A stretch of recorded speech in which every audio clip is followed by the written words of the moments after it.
Welcome to another episode of The Geeky Dad. I'm your host, Raphael Moran, and we have a very special guest today. His name is A.K. Lovelace. He's a artist, writer, comic book creator, and a dad. So, before he joins us here, I want to give you guys a heads up. We are doing a Hawkeye special discussion on episode 4 and 5. And the kids when they start talking about something, it's hard to censor what they're saying. So spoilers are gonna be popping left and right all over the place. So if you haven't seen the episode of Hawkeye yet, you can fast forward 15 minutes exactly from when I'm talking, or go see the show, come back and listen to us, and just enjoy the whole full experience. All right. So let me just bring the kids in. All right.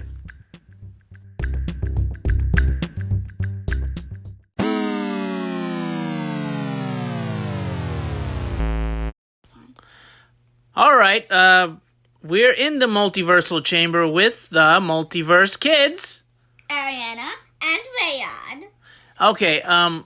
You guys promised not to take over the show this week.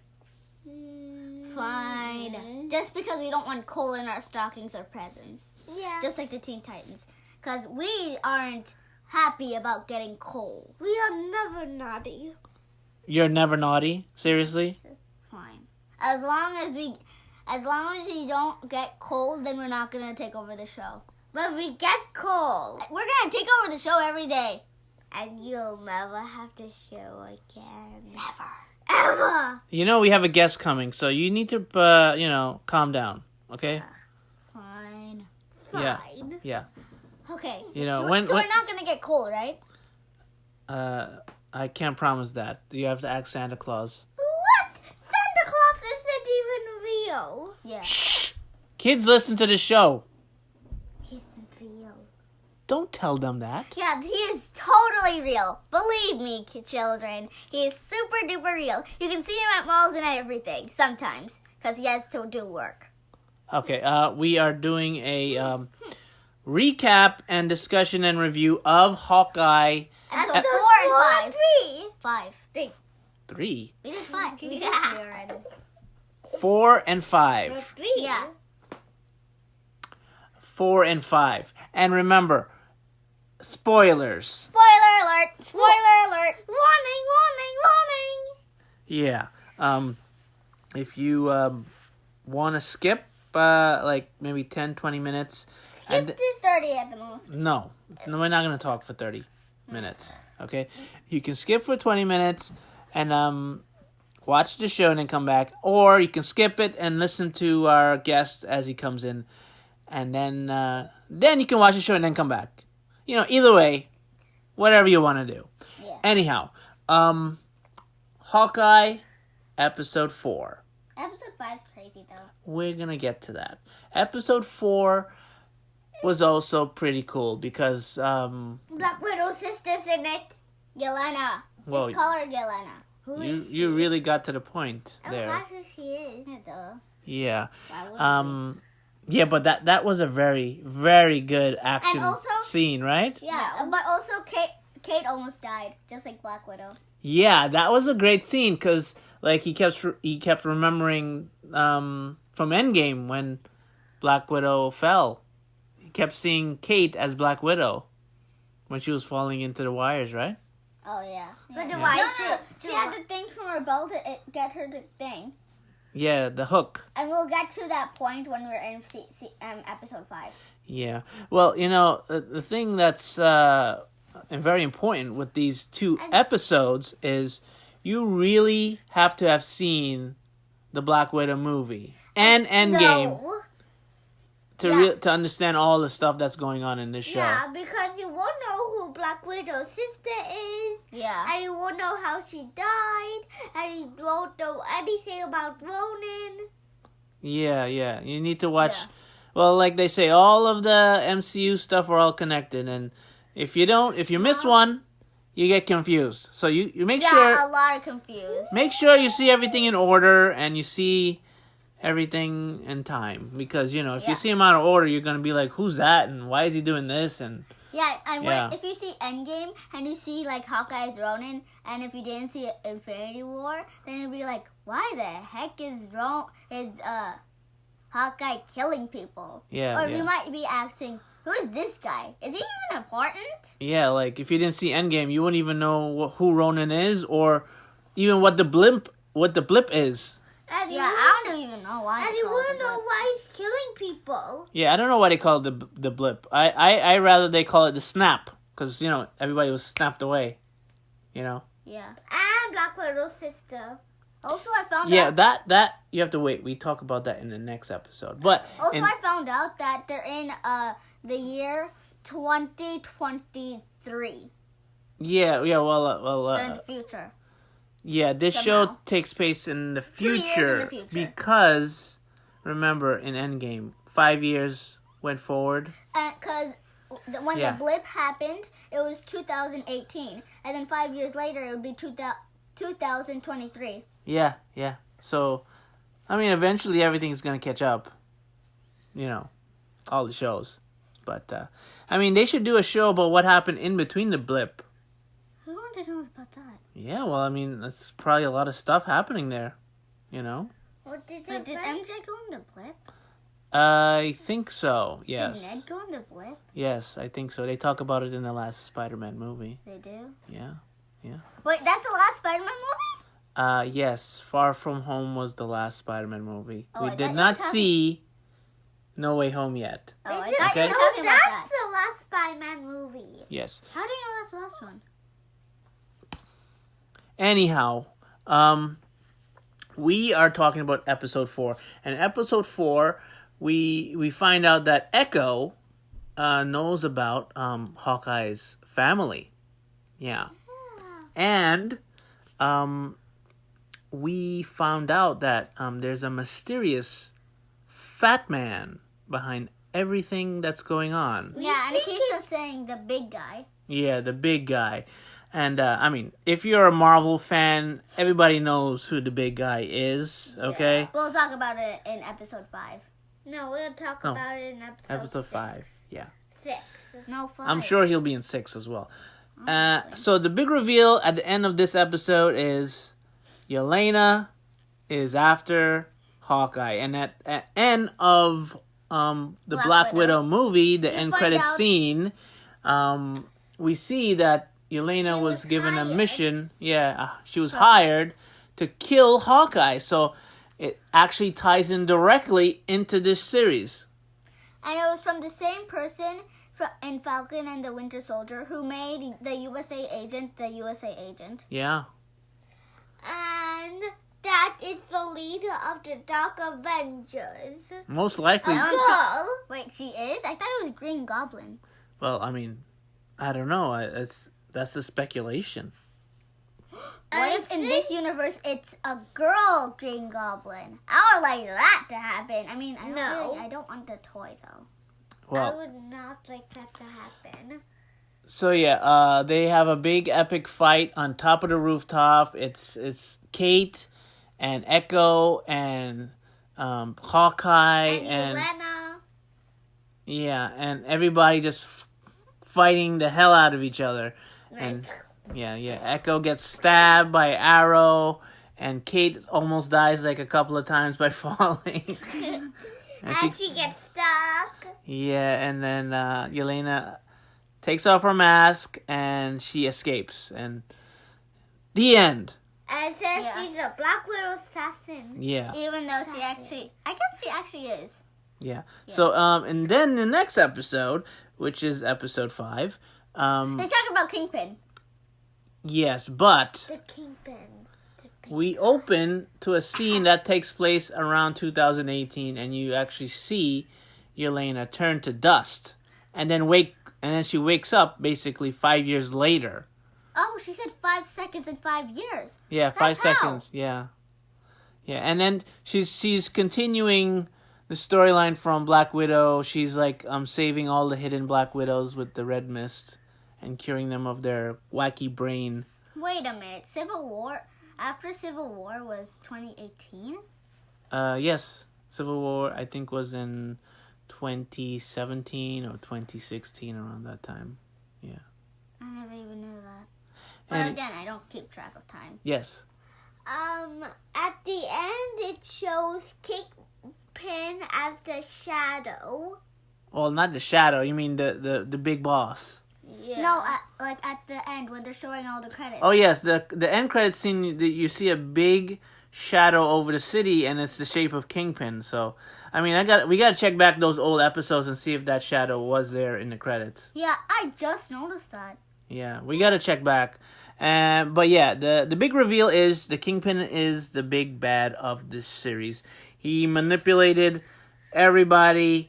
Yes, yes. Yeah. Kate's mom is involved, and Echo is involved with the Kingpin. You know, he's the big bad. And it's the same Kingpin from the old Netflix Daredevil series. He I fights knew you were gonna say that. Yeah, you guys are not allowed to watch that show. It's a little bit R-rated. A little bit. I know that he fights Punisher. Wait. Yeah.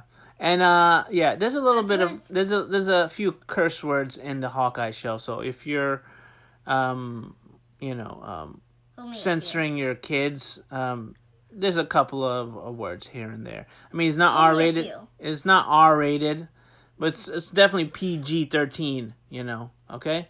But yeah. So this episode also has Hawkeye dressed up as Ronin. Yeah. Again. Fighting. At least Yeah. he doesn't kill anyone. And it was a great fight scene. He's like, it almost feels like, the Batman coming from behind people and grabbing them and Yes. pulling them into the shadows and stuff like that. Yeah, and again he's saved by Kate. Yeah, yeah. No. And the best scene I thought in that episode was the macaroni scene Oh yeah, I love that scene. with Kate I like macaroni. and Yelena. Those two. Yeah, that was like super weird. Those two are very funny together. Yeah. That's like super. And Yelena is way funny in this episode. She's so crazy and kind of scary at the same time, because she's like sort of like threatening her. Yeah, she's like, I don't have any weapons on me. Yeah. No, okay, I lied. I don't have any weapons currently in my hands. Yeah. Okay, I I mean, lied again. I'd like to see a whole movie or show with her alone. Yeah. She's good. Yeah. Like, Yeah. I actually like, his costume. so far, I think she's better as a character than even Black Widow.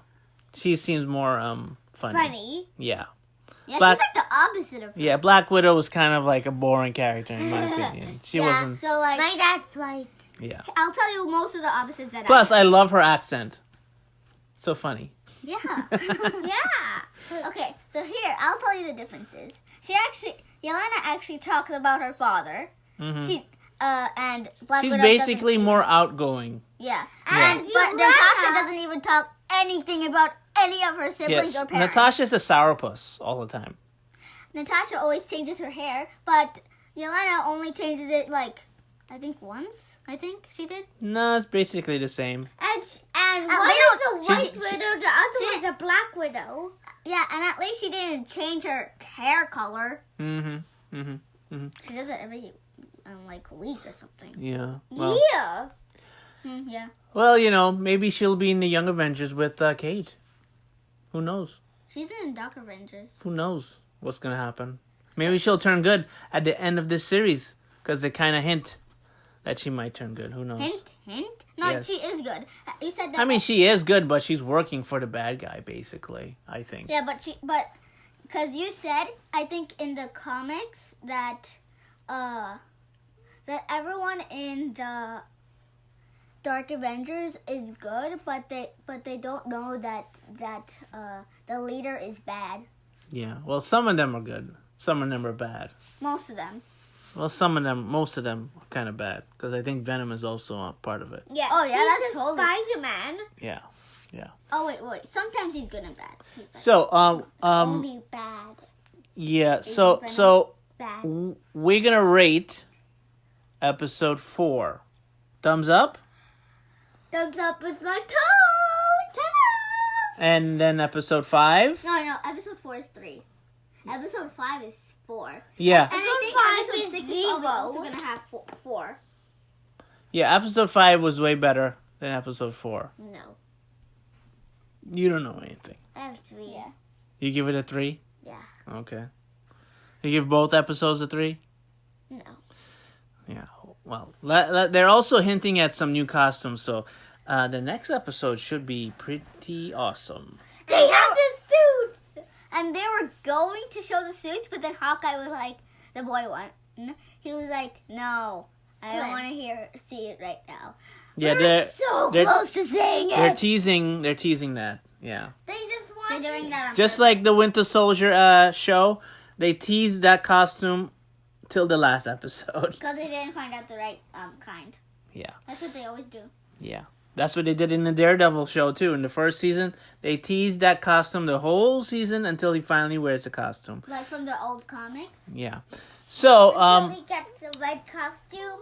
right now, so far we're really liking the Hawkeye show. So, come back and we'll review the last one. As our One season more- finale. And the season finale of the show is going to be the episode 6 of Hawkeye. So, kids, it's past your bedtime. You're already yawning. Go to bed. I'm not yarning. He is. Ugh. What's a yarning? What? Yawning. You I said don't know how to yarn. you just said yarning. No, you Anyhow, said yawning. go to bed. It's late. I have a guest coming. Okay? Go to bed. Bye. Get out of the chamber. Fine. Get out of the chamber. Blech. Go. Bye.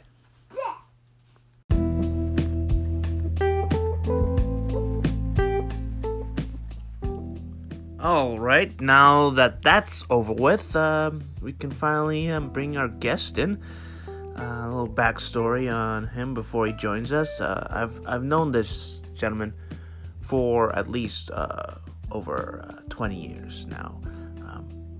We went to college together, and he actually helped do some artwork for one of the first comic book series that I worked on, a book called Dream Reavers. It's actually the 10-year anniversary of that book right now. So if you want to check out the book, you can buy it on Amazon or on Comixology or anywhere that books are sold. And if you find a store that doesn't have it, demand that they have it. Okay, it's a good book. But he also has a book that he created as well, and it's a book called City of Walls. And you really need to check this out. It's a really great book, and we're going to talk about that, and we're going to talk with Mr. Lovelace about his past, his present, his future, his fatherhood, his children. It's a great conversation. So let me bring this amazing gentleman in right now.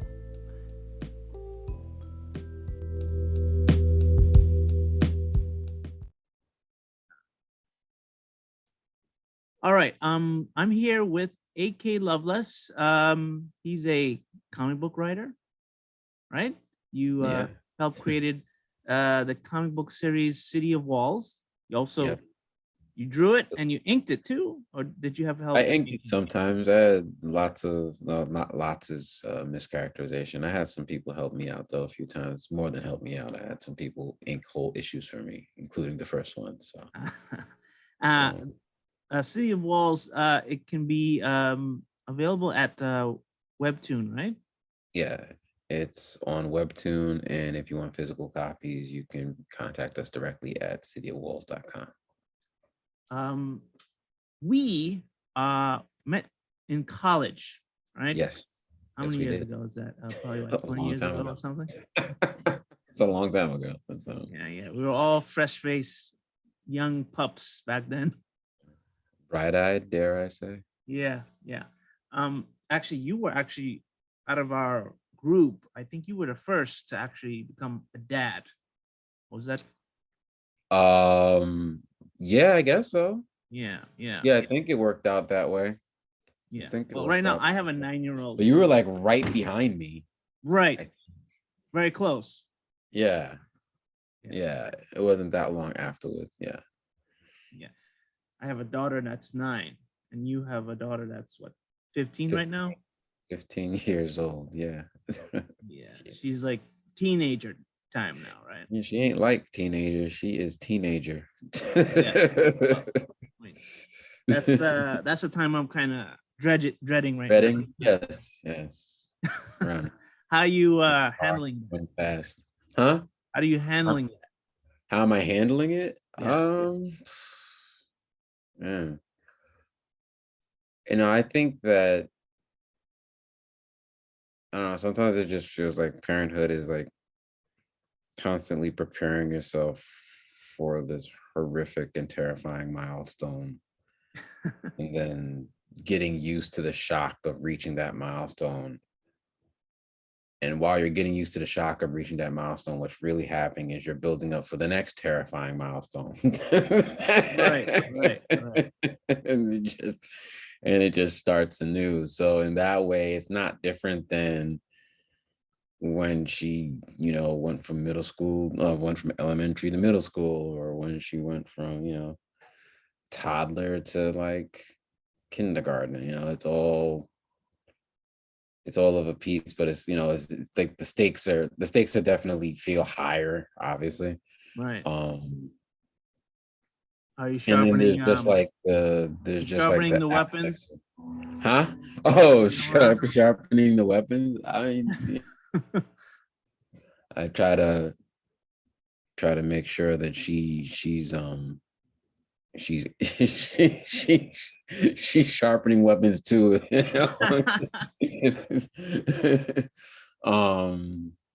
Yeah, man. I mean, it's different with girls. It's like with girls, as certainly as at least as a man with girls, it's just it's just a different thing, man. I know. I mean, it just works differently. Daddy's girl, Yeah, man. And you as a man, what we are, and that is a terrifying thing to exactly wrestle with. I have one myself. I know. I'm dreading it. I know. Yeah, man. As soon as she talks about like, oh, I have a crush on this guy. I'm like, oh.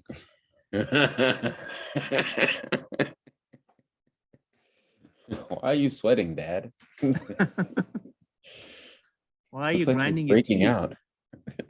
You're breaking out and you're grinding your teeth. Yeah, man. I mean, good God. I don't know. I got 2 boys now, and we have both a 2-year-old at the same time. It seems like. Oh, really? Yeah, I have a 2-year-old too. Oh my God! Is he like super clingy to you right now? Oh no, man. He is independent and like capable of massive amounts of destruction. Oh, like of course. he's a whirlwind. My daughter, when she was a baby, she did not do as much destruction as yeah. Right. Yeah. He will right now we're scared to even put up the Christmas tree because I know that's gonna be gone. Oh my God. Yeah, that's gonna be a whole lot of continuous yelling. Hey, get from over there. Yeah, we there's gonna be have like action figures in the house, but now I gotta put them like high up. So oh yeah, man. This one wants to climb and all types of madness. Yeah. Yeah. And mine's like, he wants to be held all the time. Oh, okay. Yeah, nah, mine is. But when you hold him, he doesn't want to stay on you, so he ends up like crawling behind my head. Oh yeah, because he's too big to be like. I'm walking in the street with a baby around my neck, like it's a scarf, like some sort of anaconda. Yikes! Yeah, man. No, this one, and he's real bullish. He doesn't. It's just like a fundamental. It's like an animal. It's like a wild animal. Well, yeah.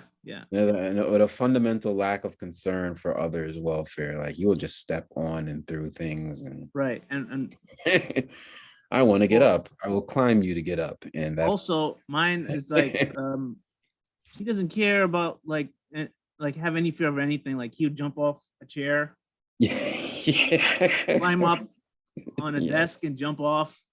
I yeah, have to like catch him. yeah, You know? yeah. Not And madness. he does not want me to hold his hand when I'm walking the street. Yeah, yeah. As soon as I let go, he heads for like into traffic Immediately. immediately. Immediately. I'm like, why are you going into traffic? Oh man. I Yeah, didn't have that man. problem with my daughter at all. Nah, my daughter was cool, man. We used to go out and when she was like that age, I used to take her to the playground, take her for walks all the time. She would give me a hard time about holding my hand, but she wasn't like running towards the nearest car. Mm-hmm. But with this guy, he's actually pretty good when we go outside. But when he's in his arena and he's like knows that he has the the freedom and authority, I guess. Right. Yeah, forget it. All bets are off. Yeah. Mm-mm. And and it gets harder when you get older like us, like we're in our 40s, and Oh yeah, it's hard to man. keep up with these kids now, man. Oh, yeah, man. Body starts hurting in places, and they want you to carry them and stuff. Because I cannot, like, I physically cannot do that. Yeah. Yeah. Do not jump on me, please. Please don't do that. Yeah. Mm-hmm. Especially I got a bum knee now. I can't run after you. Yeah, exactly. I gotta warm up first. If I don't warm up, I could tear something. Right. Oh, that madness comes into play. Uh is does your daughter have any like take any of your artistic attributes? Does she Yeah, draw? I mean she does, and it's it's her mom. Her mother's a painter Mm-hmm. too, so she's getting it from both ends. So in that respect, I don't know how much of a chance she ever really had, but I don't know. I was very careful not to really push that. Pusher? Yeah. Mm-hmm. Yeah, no, I didn't want to be that parent. Mm-hmm. You know what I'm saying? Like I didn't want to be that dad that like you Right. watch on like Real Sports special on Right. like, Teen Athletics, the Mm-hmm. freaking the dude that you can see veins in parts of his face and neck. Yeah, I mean, as an artist myself, when I see them drawing a figure, it's hard not to criticize them. Like, I'm like, that is not how you do it. It's all wrong. Why Wrong. can't you draw a circle right, please? Yeah, man. So but I never, so I never wanted to like try to mold her in that way. Mm-hmm. She was obviously exposed to it because she'd see me working, she'd be in Mm-hmm. the studio, like all that other kind of stuff. She'd come to the con or whatever. So she was always exposed to it. And when she did, want to experiment, I always encouraged her. But I never made it a thing like, oh, you need to draw because daddy can draw or something Right. like that. Right. Like I always kind of kept an eye on it and tried to be like even keeled, encouraging without being like overbearing. Does she read comic books or anything? Or? Yeah, that I was mercilessly biased, and like all of that restraint that I just explained to you with the Right. drawing, none of that existed with the comic. Right. You gotta get them while they're young, man. You gotta Yeah, I got all my them kids early. into comics. Yes, my kids got stacks of graphic novels. Yeah, and in man. school now, that's all they do. They read graphic novels, like crazy. Mm-hmm. Yeah, man. No, with the comics, I definitely like got her exposed, and then, and it was an awesome. I don't know. Like it's kind of an awesome. I think of it now. When I think of it now, I think of it as a kind of an awesome chapter in my development as a storyteller because it made me look at comics in a different way than I had or was even really capable of up to that point. Mm-hmm. Um, I realized how much of a place comics could play in at a societal level. Because I'd get into conversations with other parents and be like, "Oh, how do you get your kid to read so much?" Or yada yada yada. Yeah. I was like, "Oh, well, one thing I did, I got her reading comic books, Mm-hmm. and comic books are visually driven media, Right. and but you obviously still need to read." Right. But all of these kind of barriers that you typically struggle with when it comes to getting a child to read, a lot of that just doesn't exist in a comic book because it is so visually driven. Mm-hmm. So, there's a lot of incentive for them to want to know what the words are, Mm-hmm. and what's being said. If it's like a really masterfully done comic, they may be able to follow a lot of stuff without reading the words. So it's like a win-win-win just Yeah, from I an have a I early also have a early reading 6-year-old. Yeah. perspective. I have a 6-year-old. When he reads the comics, I catch him. He does not read. He just looks at the pages, keep turning. And I'm like, why are you not reading? You're supposed to read also. Yeah. I mean, but so because I remember when I was young and I was um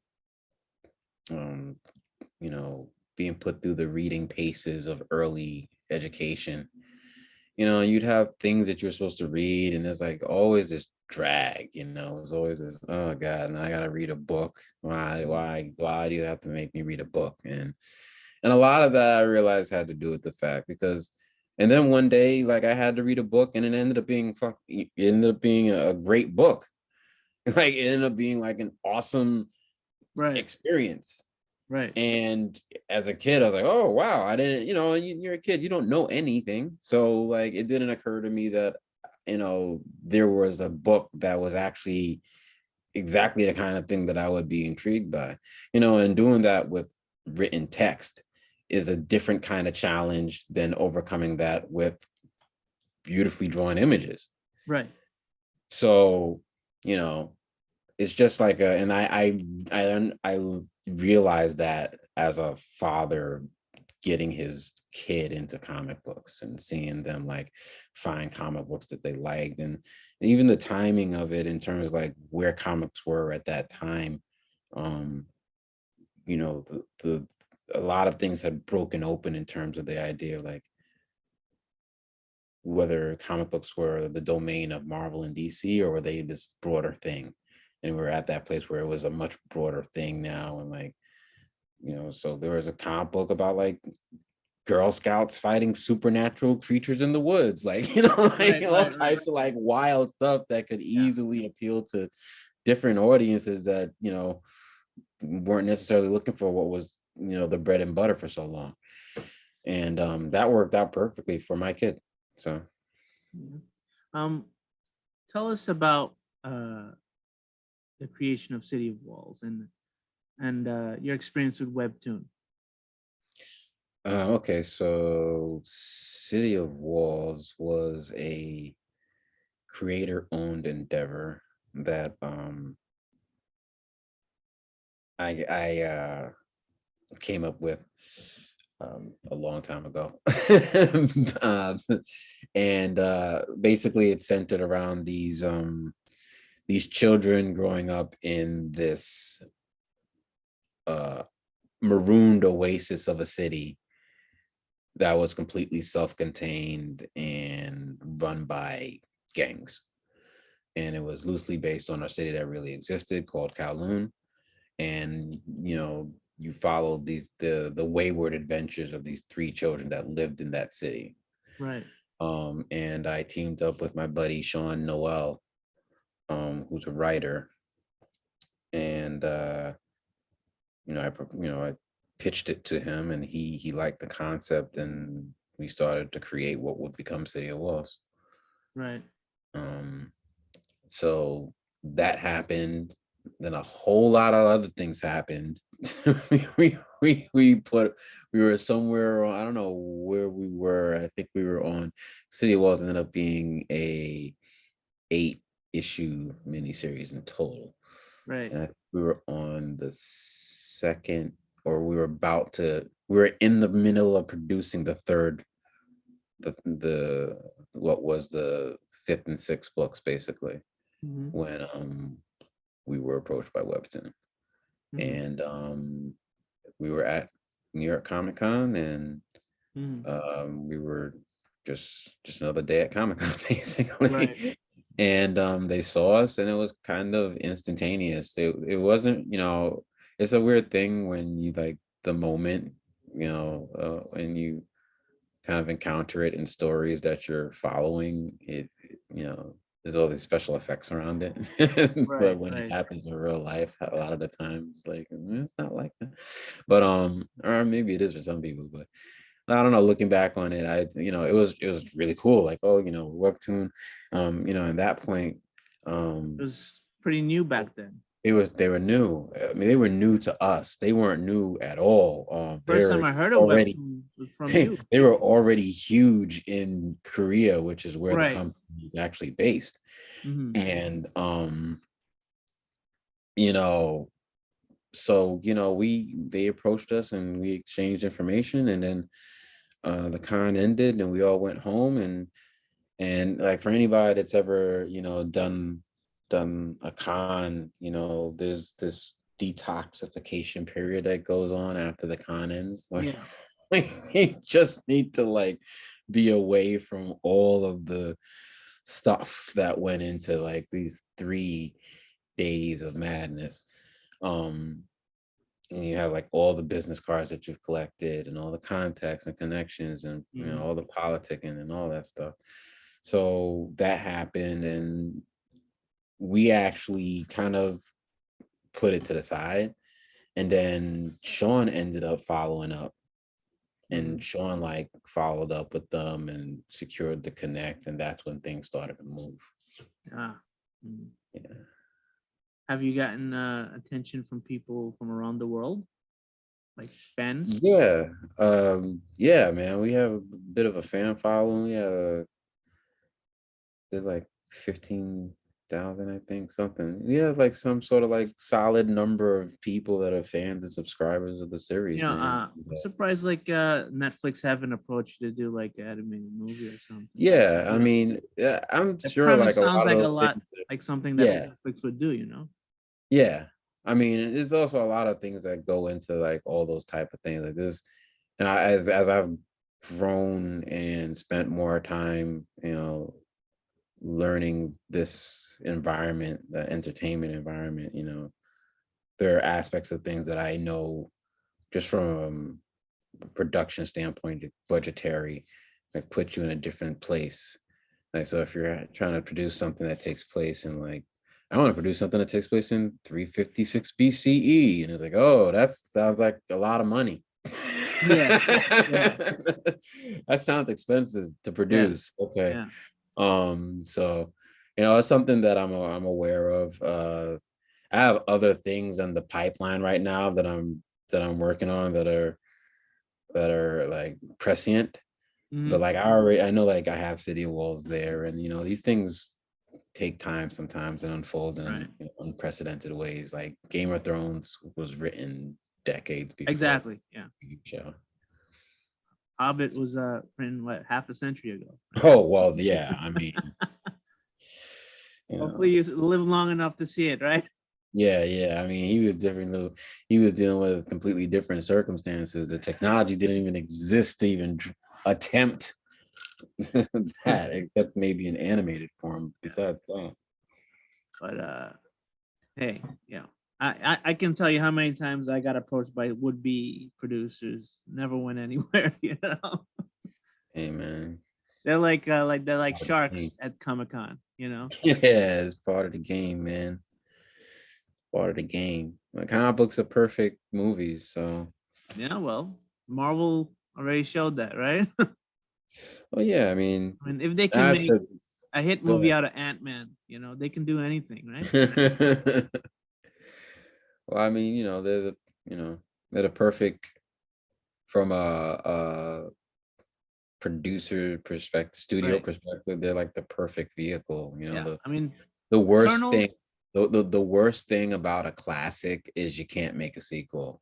Comic Right. books are all about the Yeah. sequel. It's all about the sequel in comic books. You will forever have a sequel, and you can expect it to be better than the one before it. Right. Right. It's like it's the perfect thing. Like they struck Powerball when they finally figured it out with the comic book movies. Yeah. I mean, at this point, Marvel can do a movie about name like the lamest Marvel They character. made half the universe disappear. They can do whatever the hell they want. Yeah. I mean, they turn Eternals into like a $500 million profit movie already. Yeah, this is an obscure The most obscure. Most like really deep. Marvel, character set. It's just What's like next? The Wizard movie? I mean, I think it's cool, but yeah, it is wild that they've really kind of opened. And some of the stuff I've actually really enjoyed some of the stuff. Yeah. Oh my god, What If? Oh my Oh god, man, I love What If. Yeah. What If was amazing. And the possibilities for that show is endless. Yeah, it was incredible. I mean, they the last two episodes of What If, they did stuff that I had never conceived of throughout my entire youth reading Marvel comics. It was like that just would have And never I can't happened. wait till they integrate like more like X-Men and stuff like that, Yeah, I'm interested to see how they handle the mutants. Yeah. The mutants question. Hopefully it's not a debacle. I mean, at this point, I don't think they're gonna screw up anything. I'm sure they're gonna make mistakes. It's just they're gonna make mistakes. Whether or not those mistakes like overwhelm the entire model, I don't know, man. I mean, you look at Star Wars has Oh made man, like I think almost every Star mistake Wars you has can been make, and it's destroyed right still. now. I mean, it's made almost every mistake you can make with a franchise, and it's still kicking, still ticking Well, I along. mean, you like Mandalorian? I didn't watch it. Yeah, I liked it. I think that's the best Star Wars material I've seen so far since the Right. new regime. Yeah. Right. The last Star Wars thing that I watched and enjoyed with like real, like, okay, I really like the way they did that was Rogue Squadron. I thought that was cool. Mm-hmm. I thought that was cool. So okay, what are you watching? Movies, TV show, book, video game. What's Right making now, you geek out right now? what's making me geek out right now? Right now, I am watching. Oh my god, what is the name of it? It's on Netflix. Begins with an A. It's animated. It's from League of Legends. Arcane. Yeah, Arcane. Arcane. Yeah. Yeah, I'm watching Animation looks that. slick on that. Heavy. That show is insane. It's one of the best executed things I've seen in a minute. I'm extraordinarily impressed and pleased with it. Watching that, I just finished watching this. I think it's made in Denmark. It's like a Denmark serial killer thing called The Chestnut Man, which I enjoyed thoroughly. I just finished watching What If, which I enjoyed a lot. What am I reading? I just got Shogun. Okay. And I didn't even really put a dent in it. I just really read the first couple of pages, but I'm excited to see how that goes. I know after coming to under a real understanding of like its significance in American, I hate calling it that, but American pop culture or American geek culture, maybe. But like, yeah, if you're into samurai flicks, part of the reason you're into samurai flicks is because of this book. So, Okay. I'm I think kind of there was a movie That Yeah, they made a TV show out of it, I think, on in the late 70s. yeah, That was like huge. I think I remember seeing that in reruns somewhere when I was a kid. Hmm. Yeah. So you are teaching at the Harlem School of Arts right now. Yes, I am teaching, and I am also now the chair of the media and design department. Okay, and the course covers the full making of comic books, like from inking, penciling, layouts, writing too. Yeah, so the comic book course at the school is kind of like all encompassing. We we don't do as much of the writing thing, and that's something that I've been like very slowly kind of working and tweaking as the years have gone by, because it's just one of the most it's really interesting. It's one of the most difficult things to sell the kids on. Mm-hmm. It's just How old are the kids? Mostly middle they. school, some high school.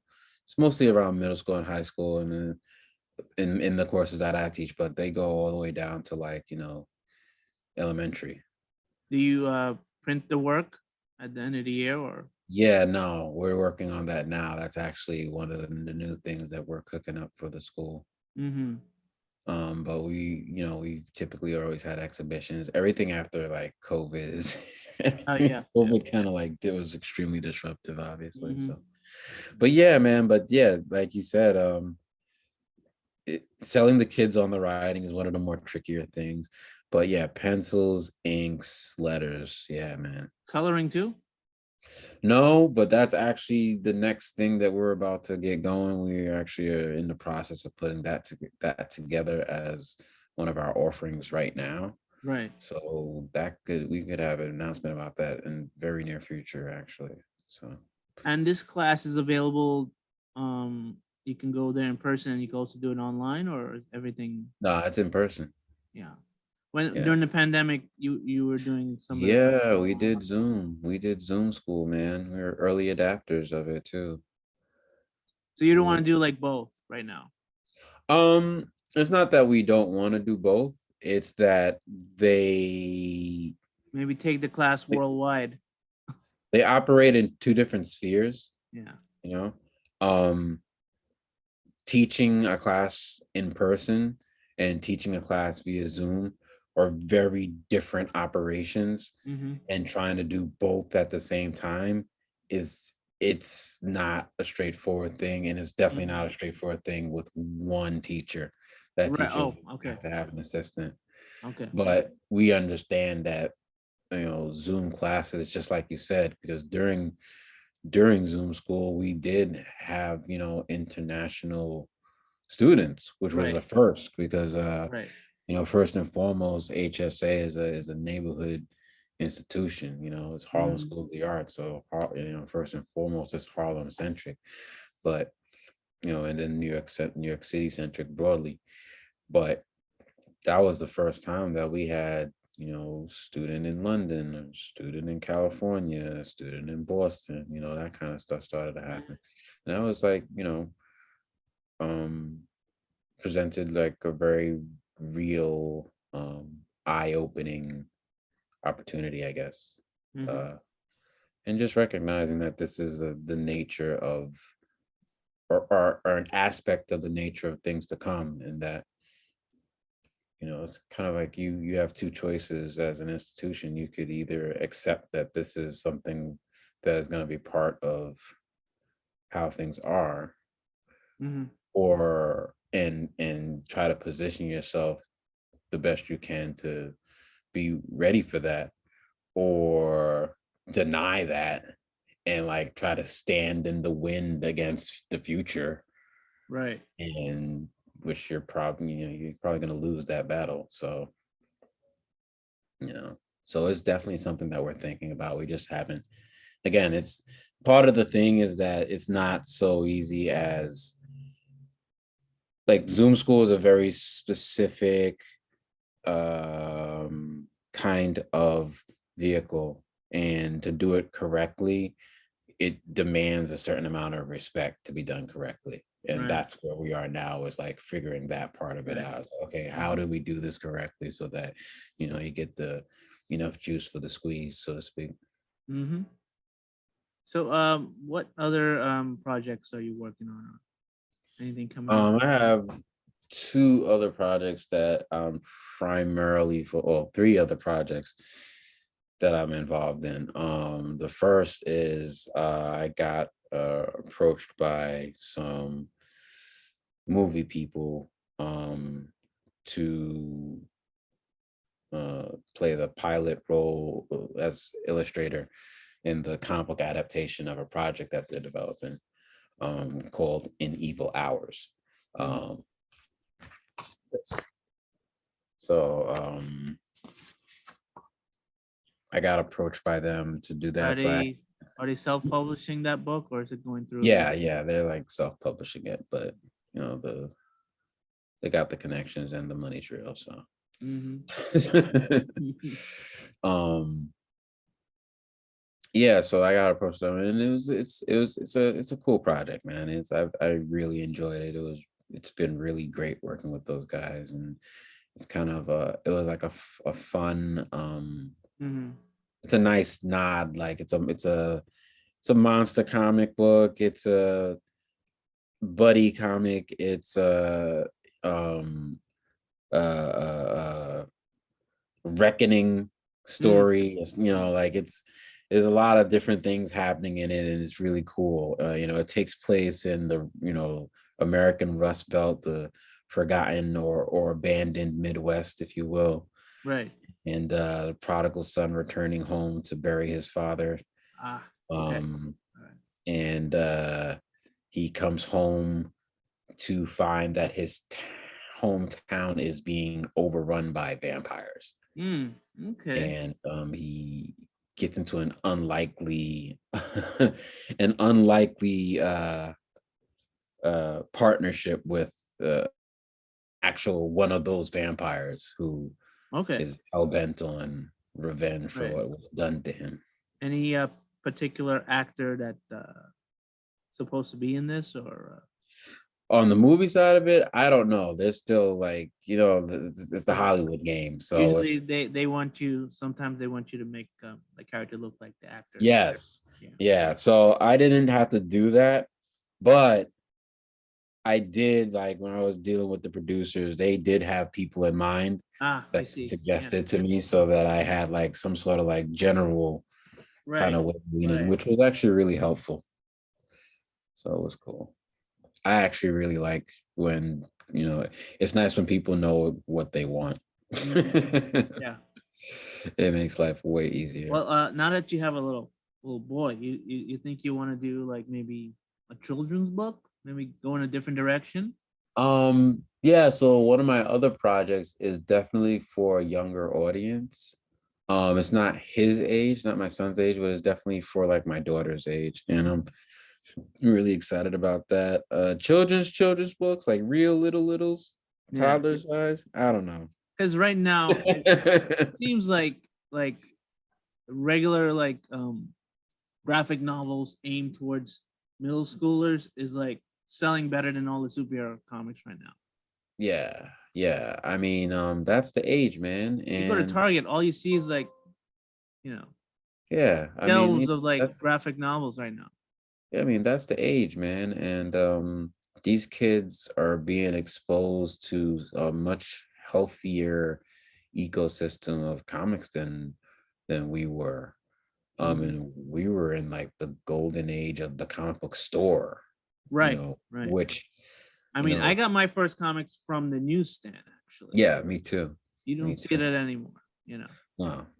Which is it's a sad. Which is a byproduct of the comic book store, ironically enough. But these kids are like growing up with an entire market of comic books from another country, in addition to all the stuff that's being made here. And a lot of the times the school is actually offering free apps on iPads to read all these books for free. Yeah. I actually saw my daughter was using one of these apps, and she found one of my old books on there. I'm like, I didn't even know that I had my book in this thing. That's I'm like, awesome. what? Am I getting paid for this? That's awesome. I need to call somebody. Yeah, but that's awesome though. That is awesome. That is awesome. I mean, yeah, man, but I don't know. I think that it's funny, we talk about college. One of our buddies, I remember one time we were talking and John was talking about one of his other friends uh who at the time was working on a children's book, and he was describing the guy in his room like before the deadline finishing up this job. And it was like none of the imagery was that of a children's book. Like it was just a hilarious image he painted for us, and I always remember that, and it always makes me laugh. But yeah, I don't know, I think that when certain things are just not your lane. I don't know if like the super little children's book is really my lane, like even from just a stylistic point of perspective. Well, I mean, yeah, your style would probably be a little hard to adapt towards. Yeah, and I don't have You'd to have draw to like really like dumb it down a little bit. Yeah, I'd have to like really approach it completely differently, which isn't bad. It probably might even be a really healthy exercise, but right now you put a lot of detail in your work. Oh yeah. Right now, that's just not my my lane right now. I don't think all of my projects are have a certain amount of hard edges, right, to subject matter for me. But yeah, I don't know if I ever if I really have it in me to ever completely remove from, so even my other project that I'm developing, which is for like adolescents, there's the great fairy tales, even though they're not explicitly they're able to be rated PG, right, but the really great ones still capture a certain fear of danger. There is a darkness to a lot of those. For you as a kid, where it's like Disney you're aware that this isn't a completely safe space. Yeah, that's what the great ones are able to achieve. And I look for that. So I look for that in my own projects. And I mean, there's a scene in particular in one of my projects where the main character has this encounter with some crows, but like hundreds of crows. Right, that could be creepy. And the whole tone of the story becomes very horror-esque. Right. But I haven't like changed any of the language or like any type of violence been introduced. But it's like watching the birds. It's like just sheer scale of that many birds is like changes how you feel walking down the street next to them, And they could block out the sky with the darkness that wings coming at you, so like I said, like the great stories as a kid, you never forgot that there was that element of this isn't a completely safe space, like there's a darkness lurking. So well, I will look forward to that. I hope I can see that soon. How what's the timeline on that? When can we see that? That is a good question. I just finished going through a series of rewrites that finally finished up, and I'm basically. So you're writing this by yourself? Yeah, this one is like the new creator owned thing that I'm doing. That's like on me. Like City of Walls, um, was a spiritual journey. No, I'm just Right. joking. But like it's when you really set out and do like a creator owned thing, and you're writing and drawing, it is a lot. Yeah. And I think I'll never take that for granted again. I don't know if I did I'm sure I did when I started City of Walls, but Mhm. so this is when I decided to do this new project, um, which is the name of the project is Kid Bubblegum. Okay. And when I decided to do it, I You plan wasn't on going to I wasn't webtoon like, again? yeah, I mean that's always a possibility. Um, we'll see. Right now, my main focus is Finishing it. finishing it. Yeah, I Yeah. mean, not I even know. just finishing it. My main focus is just like getting it Good. like away officially, Yeah. and making sure that everything is, you know, solid from a actual production standpoint. And Have you I don't ever know. It's a like weird thing. have you ever drawn something, you're fine with it, but then Mhm. after a while, once it's finished, you're like, oh man, I want to change. It's too late to change it now. I already printed. Oh man. Oh Any yeah, man. any I think parts that's like, yeah. Did that ever happen to you? yeah, man. I think that's part of the process, though, man. I think it happens to everybody. Mm-hmm. I was having a conversation with a buddy of mine, and he he laughed about like he drew a book and like gave the person two right hands or something by accident, Oh and then man. he Yeah. you know what I'm saying? And it happens, man. It's just part of the process. I think that, you like for me, the one of the ways that I looked at it is that you are working at trying to um it's like a piece of iron that's being hammered into steel. And like Mm-hmm. every time you strike the hammer, you're trying to get eliminate as much impurity as possible. Mm-hmm. It's like the best steel is like 98% pure or some shit, something like that. So, Don't worry, we'll um, bleep that out. We'll try to bleep thank it you. Sorry about that. Sorry, kids. Return to the children's programming. So when I look at when I would think about my work, I would think about the same way as like a piece of iron. And as you grow as an artist, you're getting better at knocking out the impurities. So when I started City of Walls, maybe I was at like 75% of what I had in my head, I was able to get out on the paper. And then out. halfway through it, as I went through it, that percentage went up. And it never stops. It's never, you probably, I don't think anyone ever gets to 100%, Right. Right. but try to hit that 90 percentile where you put the book down. Is like, okay, you know there's like a couple of errant panels in there where that Mm-hmm. annoy me, but by and large I did what I was supposed to do on this. Mm-hmm. On that note, we're gonna put this interview to a close. It was great talking to you. Yes, You know, sir. Thank let's you, not sir. wait another pandemic. Yeah, let's not wait another pandemic to Yeah, have another conversation. yeah, Absolutely. yeah. All right, and Absolutely. hopefully we'll see each other maybe in a Comic-Con soon. Definitely, man. I mean, well, Comic Con. Whew, I mean, sheesh.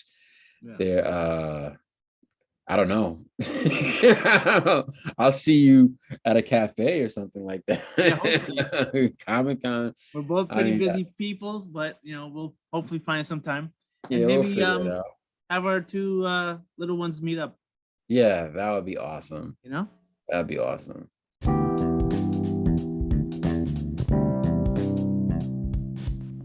And that's the show. So if you enjoyed listening to this conversation and want to know more about Mr. Lovelace's work, go to cityofwalls.com, and if you have a Webtoon account, go to Webtoon and search the title City of Walls. If you're new to this podcast and you like what you hear, please give us a like and subscribe. And if you're on Apple Podcast or goodpods.com, leave a review. We like it. All right? And it helps out the show. So, join us next week.